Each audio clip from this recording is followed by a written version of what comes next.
Hi, my name is Kelsey Zook, and my project will assess the many elements involved in the economics of genetically modified food labeling.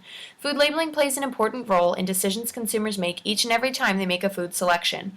But just how could mandatory labeling of all genetically modified foods affect consumer buying decisions? My research will aim to answer this question. Consider walking down an aisle in your local grocery store. By simply picking up a food product and scanning that food product's packaging, you can learn information about nutrition, ingredients, allergen warnings, the list goes on.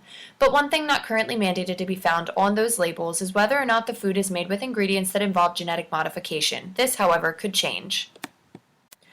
Three important areas to set the stage for the discussion involved in the labeling of genetically modified foods are the history of food labeling as a whole, regulations that dictate what needs to be found on a food product's packaging, and the regulatory agencies playing a key role in food labeling in the United States.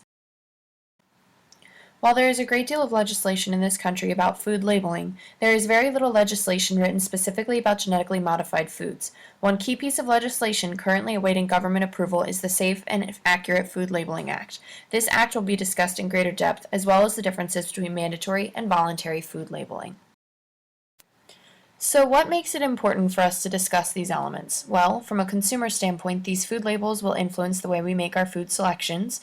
New regulation passed by the United States government will obviously include regulators into our conversation, and new laws surrounding genetically modified foods will definitely change the way food producers are able to make and distribute their products.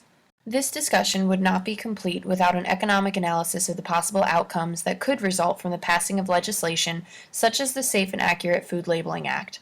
Specifically, this project will discuss the important implications of cost-benefit analyses as well as evaluating the potential changes in supply and demand.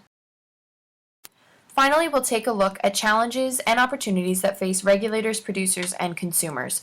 Consumers have been calling for more transparency in the food and beverage industry, and food labels undoubtedly add to that aspect of the consumer experience. With the potential for mandatory labeling laws to be set into place, this is an important discussion for what is happening now in the industry. Thanks for watching, and stay tuned for more information about my topic. Created using Powtoon.